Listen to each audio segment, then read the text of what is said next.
El juego de naipes más popular en Argentina es el juego del truco, el cual se juega con un mazo de 40 naipes. Por eso, cuando alguien abre un mazo de 52 naipes en un club, bar o similar, lo primero que hace es sacar las que no están entre las 40 del mazo, las cuales quedan dando vueltas, se caen al piso, se ensucian, hasta que finalmente alguien las tira a la basura. Esta es una sección dedicada al pensamiento de los filósofos que no están entre las 40 del mazo. Hola a todos, bienvenidos a Filosofía de Película, yo soy Oscar y hoy estamos estrenando sección. Sir John Gloop fue un militar británico del siglo pasado, alcanzó el rango de teniente general, intervino en la guerra árabe-israelí, intervino en otros conflictos en la región y su estudio minucioso, detallado de las distintas estrategias de todos los bandos en conflicto, los israelíes, los árabes, los británicos, los egipcios, etc., lo llevó a darse cuenta de que esos ejércitos organizados de modo muy diferente, con un espíritu muy distinto, distinta organización, distintas armas, etc., no solo eran distintos y ya, ok, hay de todo en el mundo, se dio cuenta que representaban distintas etapas en la vida de los imperios. No solo eran distintos, sino que eran como distintos capítulos de una misma historia. Y este fue el núcleo de sus reflexiones filosóficas posteriores. A partir de la década del 50, sobre todo, comienza a escribir una serie de libros muy breves, 20-30 páginas, el más conocido de los cuales es sin duda El destino de los imperios, publicado en 1966, al que le sigue una especie de respuestas a preguntas, aunque no tiene esta forma de pregunta y respuesta, motivado por El destino de los imperios, llamado La necesidad de la supervivencia, que es como la segunda parte del destino de los imperios, donde responde un montón de objeciones que se habían hecho a su libro.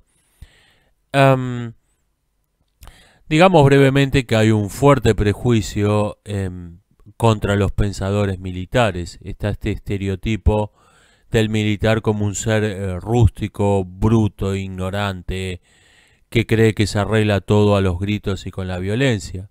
O sea, la visión estereotipada del militar es el sargento de cuartel. Y ok, el sargento de cuartel es un militar, o sea, no es del todo injusto esta caricatura, pero nos encontramos con, sobre todo en los oficiales de alto rango, nos encontramos con gente que tiene que usar la cabeza, con gente que está haciendo cálculos extremadamente complejos, con gente que tiene que comprender la cultura de sus aliados, de sus enemigos, la psicología humana. Nos encontramos con gente que necesita tener una fuerte comprensión de la humanidad, de la sociedad. Y en la historia de la filosofía baste mencionar a Sócrates, Descartes y Nietzsche, todos los cuales fueron guerreros de profesión, o buena parte de su vida por lo menos, o en algún momento al menos. Yo llegué al libro de Gloop por un camino atípico.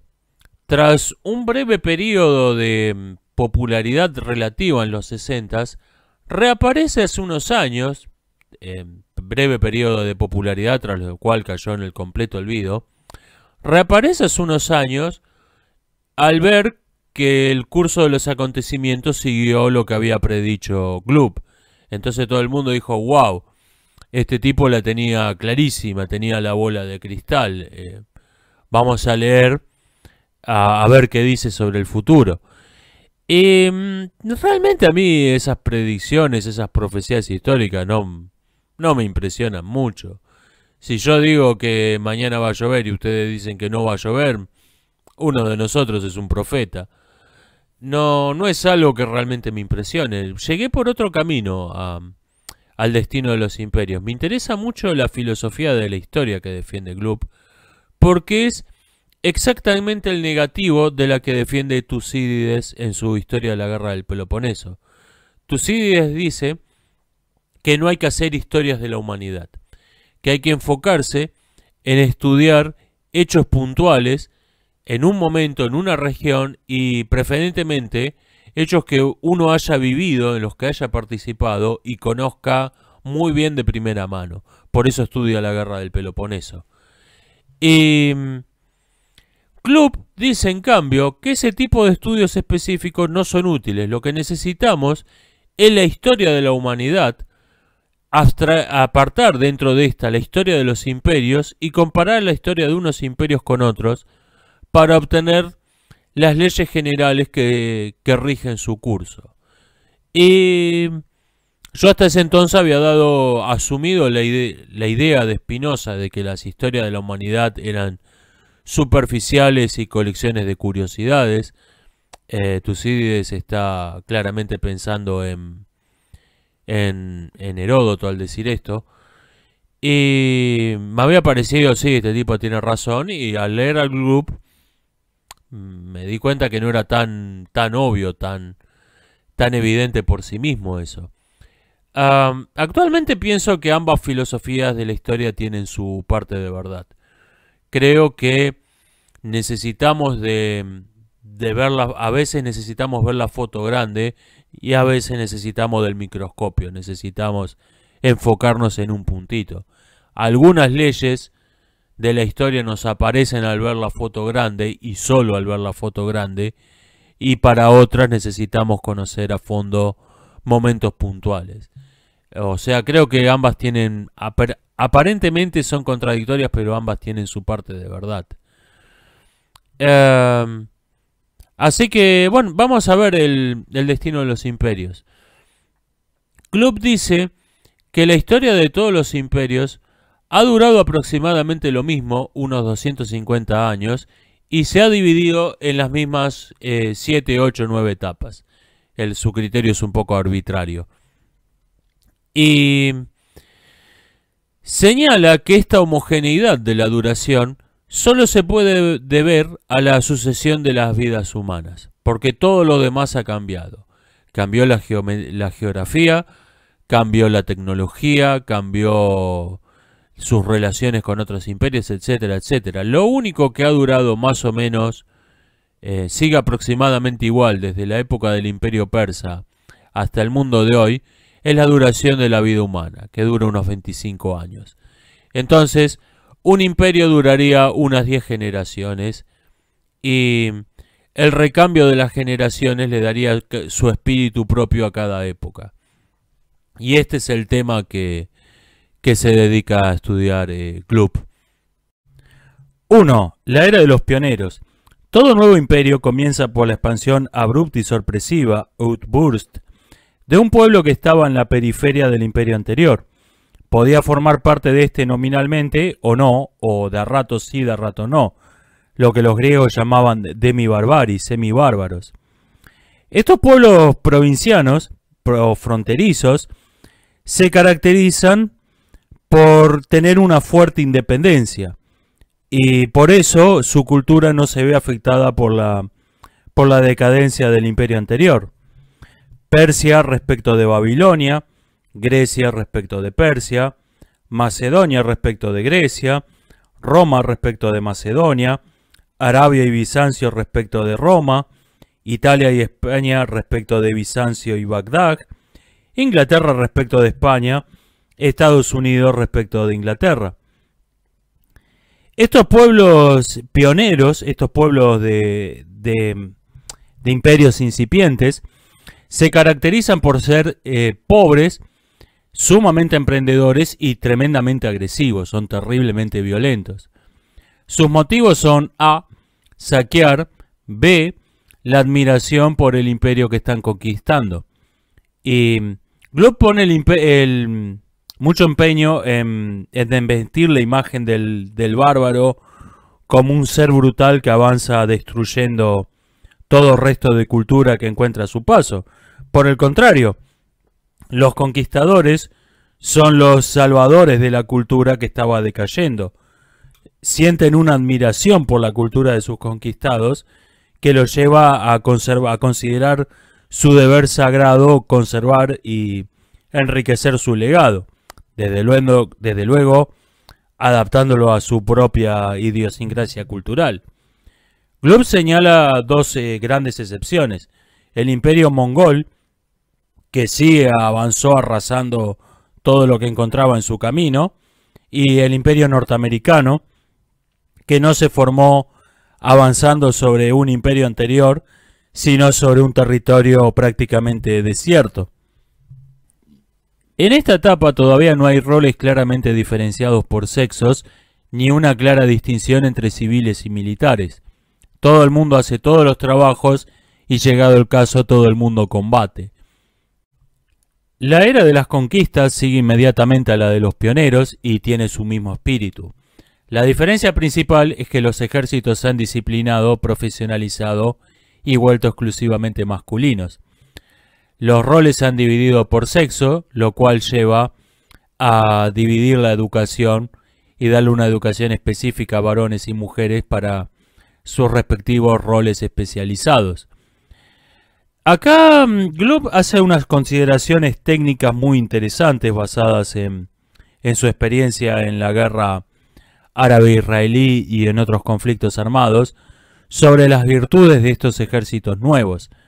Dice que son experimentales y abiertos a apropiarse los métodos de las culturas decadentes que van conquistando.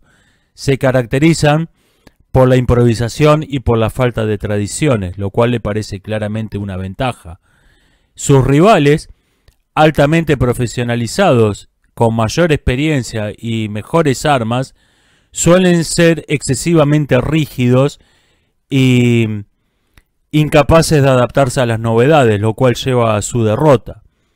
Al leer esto me vino a la memoria el ridículo desembarco norteamericano a lo Normandía en Somalia, que era una estrategia tan notoriamente inadecuada para ese tipo de guerra que producía un efecto involuntariamente humorístico.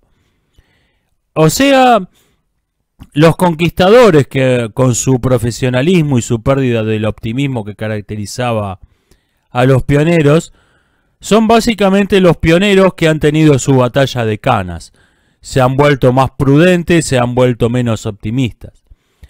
Por lo demás, su espíritu sigue siendo el mismo. Los varones son educados en los valores del honor y de la valentía, y básicamente son la continuación de los pioneros.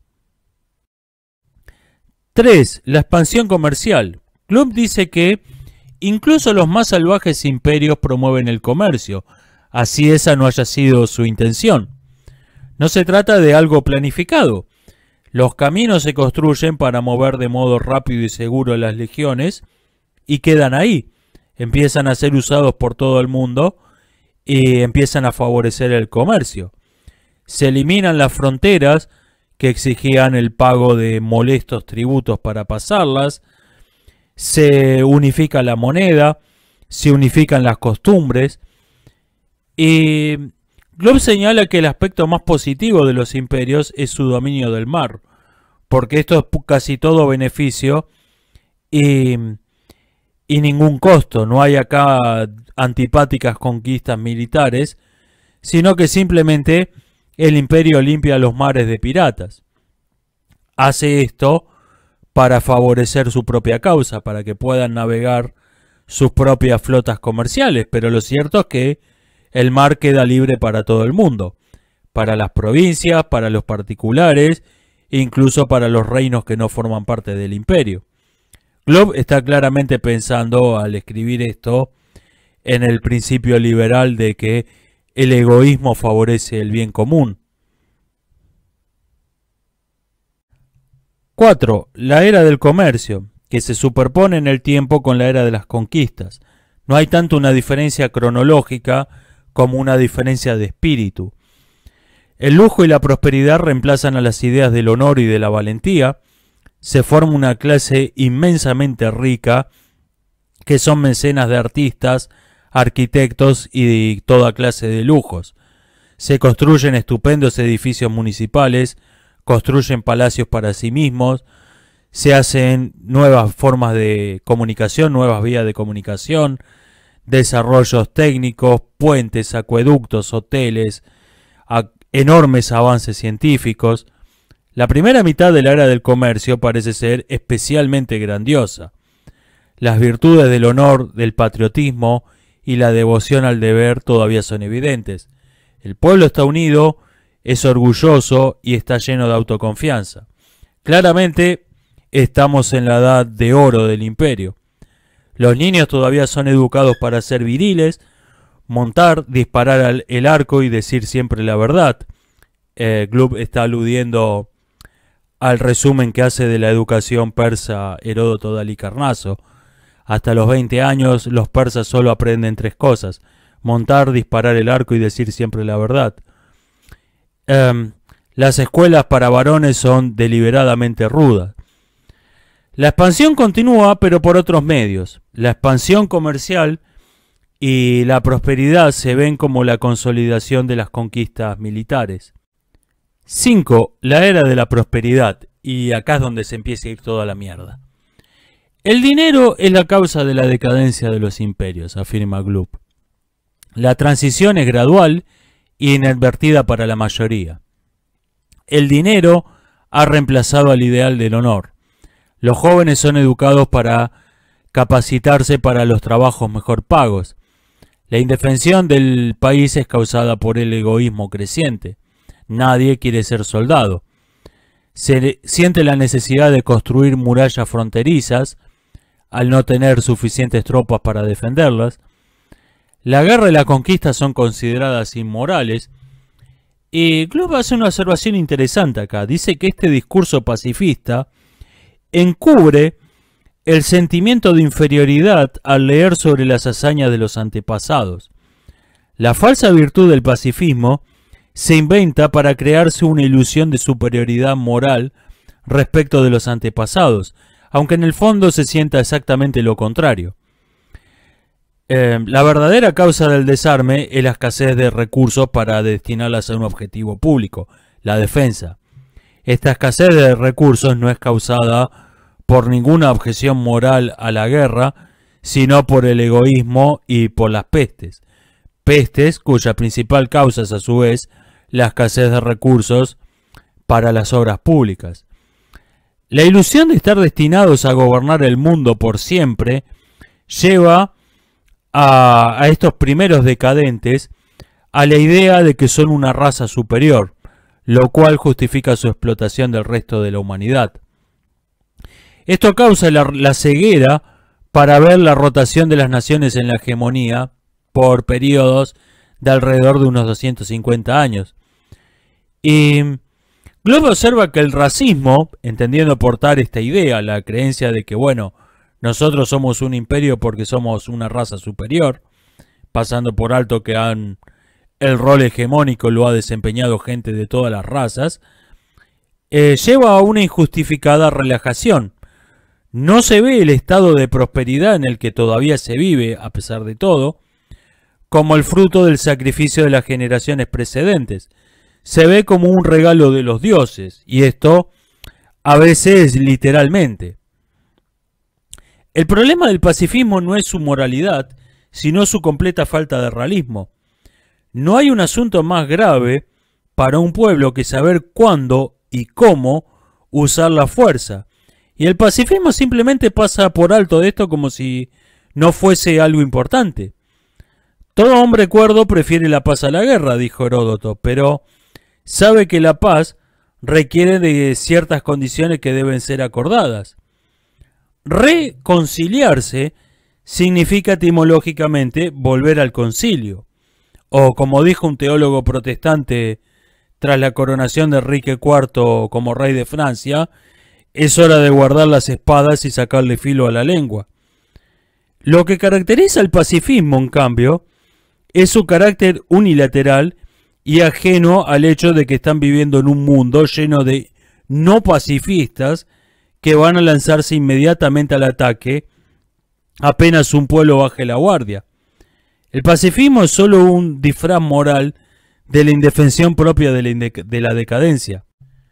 6. La era de los intelectuales, que es al mismo tiempo la era donde se vuelve obvio que el imperio está decayendo y a la vez la última que tiene algo digno de ser rescatado.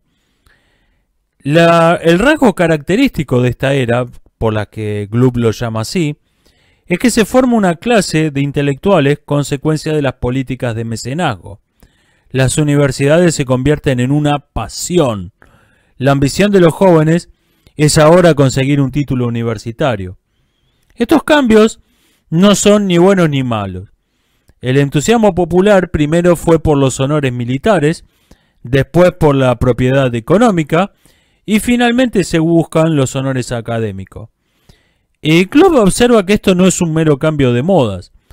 Todo periodo de decadencia se caracteriza por la expansión desmesurada de las actividades intelectuales, mezcla de estupendos progresos en las ciencias naturales y caos político-social. Glubb señala que quizás el elemento más peligroso de la intelectual es su creencia de que el cerebro puede resolver todos los problemas del mundo. Proliferan los odios internos, se empiezan a formar lo que Glubb llama pequeños estados, y es también una era de desmesurada filantropía. Se predica la apertura de las fronteras, la educación y la salud gratuita para los pobres, ayuda de toda clase a los habitantes del imperio. Y acá Glubb hace una aguda observación psicológica.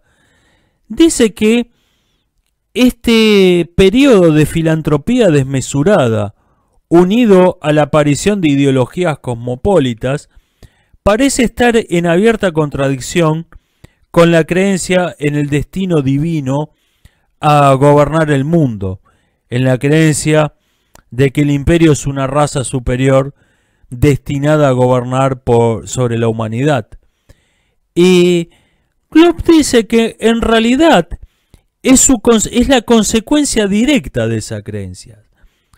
Esta filantropía desmesurada procede de no preguntarse por qué nosotros estamos tan bien y esta gente está tan mal.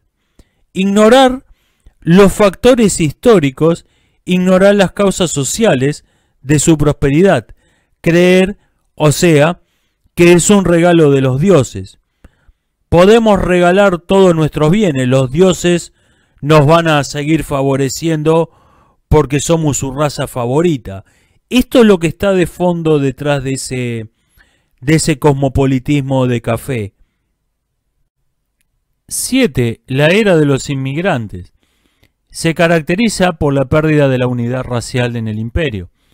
Esto dificulta la unión de los ciudadanos para un fin común. La asimilación deja dos problemas. Primero, la diversidad esencial de la población, incluso si los asimilados son leales a su nueva patria. Segundo, estos son menos propensos a sacrificarse por la patria. Forman pequeñas comunidades internas que son su sociedad primaria y solo secundariamente se consideran parte de la nación anfitriona. Son huéspedes agradecidos y respetuosos, si se quiere, pero no se sienten parte del país donde viven. Estos nuevos ciudadanos proceden de las naciones conquistadas, no recuerdan de la historia un pasado glorioso de conquistas, sino por el contrario, guardan el resentimiento de haber sido conquistados. Esto lleva a la aparición de movimientos de sedición y de separación que son el germen de los pequeños estados que va a caracterizar la etapa final de la decadencia. 8. La era de la declinación o decadencia. Se caracteriza por un pesimismo generalizado. Aparecen como nuevas pasiones los deportes y los artistas populares. Pan y circo. Los héroes de las naciones en decadencia son siempre los deportistas y los artistas populares, no los militares, no los políticos, no los pensadores, ni siquiera los ricos. La decadencia se caracteriza por la abierta irreligión, por la inmoralidad generalizada y por el éxito de canciones populares abiertamente pornográficas. Otra característica común de la era de la decadencia es la aparición de las mujeres en la vida pública. Esto es infaltable en todo imperio decadente. Y Gloop señala un detalle curioso respecto de esto. No solo se da el mismo fenómeno, sino la misma mentira. Siempre se justifica esta inclusión de las mujeres en la vida pública con un discurso de la igualdad, la justicia, la libertad. Así que tenemos feministas persas hablándonos de su convicción en la justicia, que es tener una sociedad más igualitaria y abierta para todos y para todas. Tenemos feminismo griego, tenemos un feminismo romano, tenemos un feminismo mongol, y este discurso hipócrita disimula la verdadera razón por la que se están aceptando mujeres en la esfera pública. No hay suficientes hombres para cubrir todas las plazas. Y la verdadera razón es siempre la misma. Dada su inclusión de hecho, las mujeres demandan su aceptación en oficios, universidades y cargos públicos. Y puede ser que en esto haya sí un sentimiento de justicia. Algo así como que el gremio que nuclea a los obreros de un oficio le dice al empresario, bueno, ya que van a contratar mujeres, por lo menos no sean forros, páguenle lo mismo que al resto de los trabajadores. Y esto sí puede estar motivado por un sentimiento de justicia. El asunto es que este reclamo aparece ante lo que ya es un hecho consumado, mientras que el discurso hipócrita nos dice que fue ese sentimiento de justicia, de eliminar las diferencias sociales que oprimían, etcétera, etcétera, lo que causó la eliminación de la distinción de los roles por sexo. Y todos estos periodos de liberación femenina y de igualdad de género que han acompañado invariablemente a la etapa final de la decadencia de todo imperio, han terminado invariablemente igual. Una mujer no puede salir a la calle sin escolta a causa del caos, sin que la violen o la asesinen o las dos cosas.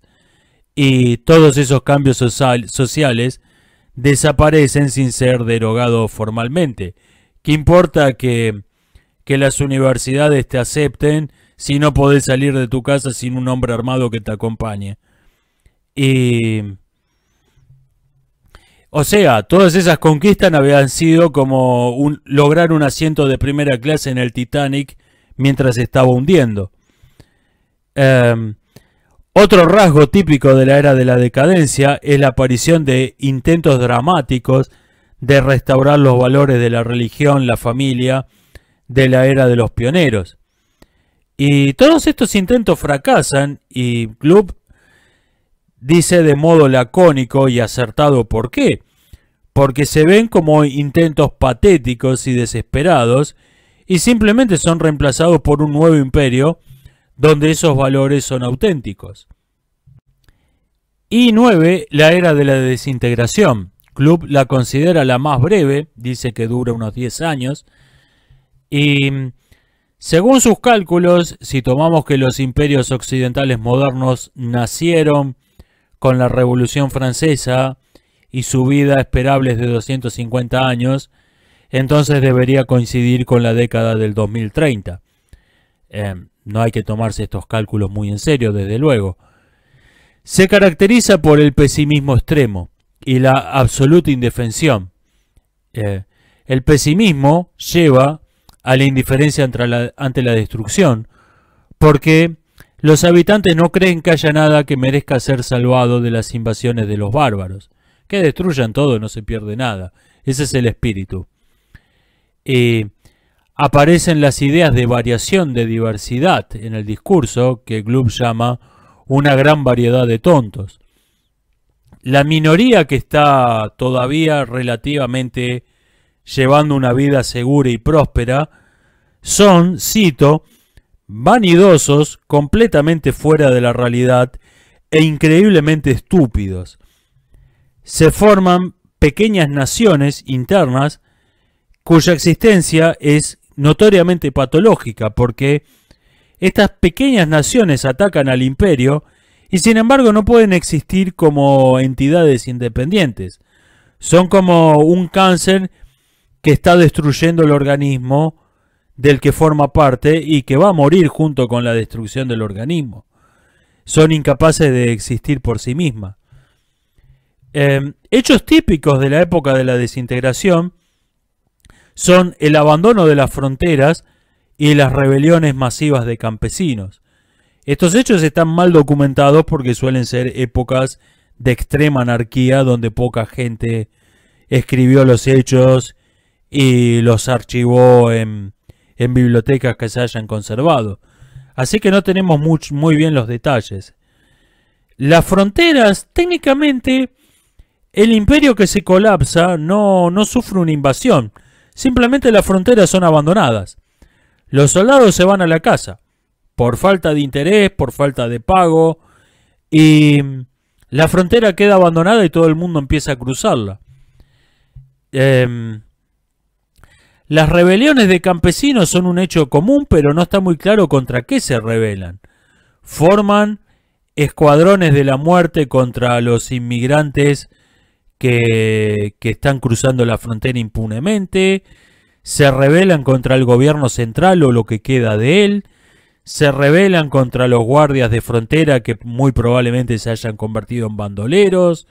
No tenemos muy claro qué es lo que ocurre exactamente en esta era. Un detalle que merece la pena mencionarse es que invariablemente hay mujeres ocupando el poder en esta época, en la era de la desintegración. Club no da ninguna explicación de por qué, simplemente señala que es así, que los últimos gobernantes de un imperio que se colapsan suelen ser mujeres. Y de hecho pueden ser estrategas brillantes como Cleopatra. No sería justo decir, esto se vino abajo porque gobernaron mujeres. No, es algo que simplemente ocurre. Gluck creía ingenuamente que su libro podía cambiar el destino de los imperios. Ante las acusaciones de ser excesivamente pesimista, se defendía diciendo que él escribió su libro precisamente para que lo que predecía no ocurra. Teniendo conciencia del futuro, una civilización podía tomar un curso distinto de los acontecimientos. Y esto es claramente una ingenuidad. Supongamos una hormiga filósofa que logra recordar la historia de unas 100 generaciones de su hormiguero durante 7-8 años. No tengo idea de cuánto vive una hormiga, supongamos que es el caso. Y estudiando la historia de su hormiguero, reconstruye el ciclo de primavera, verano, otoño, invierno. Y dice, oh caramba, se está viniendo el invierno, ¿qué hacemos para cambiar esto? Nada. Quizás no haya nada que hacer, quizás esta ambición de, bueno, hemos descubierto un problema, ¿cómo lo solucionamos? Quizás sea totalmente inadecuada, quizás simplemente así es como funcionan las cosas. El ciclo de la sucesión de los imperios en la hegemonía en periodos de unos 250 años, suponiendo que esto sea así, quizás es tan natural como la sucesión de las estaciones del año, y nuestro poder para cambiar eso es comparable al poder de una hormiga para impedir que venga el invierno. No necesariamente descubrir un hecho implica tener poder para cambiarlo, en contra de lo que nos dice el optimismo tecnocientífico de moda. Y quizás simplemente así son las cosas. Gluck dice, dando otra muestra de optimismo quizás, que la clave es el amor a la humanidad, que las pequeñas naciones se forman basadas en el odio, y las pequeñas naciones son el agente que desintegra todo imperio. Y otras críticas que se le han hecho es a la identificación propio de las primeras fases de un imperio igual bueno, propio de la decadencia igual malo. Esto acá realmente Gloop es un poco incoherente porque en algunos casos parece avalar ese criterio y en otros no. Por ejemplo, dice que los honores académicos no son algo intrínsecamente reprobable, pero que sin embargo han coincidido siempre con la decadencia de los imperios. Y en otros casos no aplica este mismo criterio. No vemos que haga esa misma aclaración respecto de la diferencia de roles por sexos, cuya desaparición también es propia de la decadencia, y del pacifismo y de otras cosas que claramente le caían mal. Entonces en esos casos sí dice, esto es propio de la decadencia, por lo tanto esto es malo. Las reflexiones de Gloop, vamos a verlo desde un punto de vista más metodológico, son completamente empíricas. No tienen una razón de ser, y esto a veces lo dice el autor. Dice, bueno, esto, no sé por qué esto es así, simplemente así son las cosas. Como por ejemplo que los últimos gobernantes de un imperio suelen ser mujeres. Podríamos decir, quizás el sistema de herencia se ha relajado y causa de esa informalidad que es propia de la desintegración de las estructuras del imperio, puede llegar al poder una mujer, cosa que antes no hubiera sido posible. Ok, no estoy diciendo que esto sea correcto. Digo que esto es una explicación, es un intento de explicación. Gloop simplemente dice así son las cosas. Primero viene esto, después viene esto otro, después viene esto, después viene esto otro. Es totalmente empírica su teoría, o mejor dicho, no hay una teoría, es puramente empírico lo que está diciendo. Por otra parte, las reflexiones de Gloop se encuadran dentro de una tradición filosófica que se conoce como fatalismo histórico. Heráclito, Platón, Hegel, Marx, que por regla general conviene tomar con pinzas y guantes y máscara de soldador junto con las pinzas. El fatalismo histórico puede ser una poderosísima arma de propaganda y quizás este sea en parte la razón por la que se ha traído del olvido a Gloop en estos últimos años, precisamente para fomentar un pesimismo fatalista, para difundir la idea de que la civilización occidental está condenada a desaparecer. Esto es una ley de la ciencia y no puede ser evitado. Si se convence a un montón de personas de que un hecho es inevitable, por un lado se entusiasma a los que están interesados en ello, diciéndoles que hay una profecía que garantiza su victoria. Por otro, se desalienta a sus enemigos, convenciéndolos de que la resistencia es inútil. Y la actual popularidad de la obra de Gloop puede tener ese efecto, puede estar favoreciendo al pesimismo antioccidental. Karl Popper escribió La sociedad abierta y sus enemigos, que es básicamente una gran refutación del fatalismo histórico. Y escribió este libro, Popper, motivado por lo común que se había vuelto la creencia pesimista en que el comunismo era históricamente inevitable y que por lo tanto resistirse era inútil. Creencia, decía Popper, que de este modo se podía convertir en una profecía autorrealizada, podía llevar a que fuera cierta. Yo señalaría también que la creencia de Gloop en que el dominio de los mares es algo intrínsecamente bueno, porque limpia el mar de pirata, que lo cual no solo favorece al imperio sino a todo el mundo, es por un lado una forma indirecta de decir que el imperio británico es el imperio más benévolo que ha existido en toda la historia. Y más importante, está haciendo una separación entre el dominio marítimo y el imperio, que es completamente artificial. El dominio marítimo es la consecuencia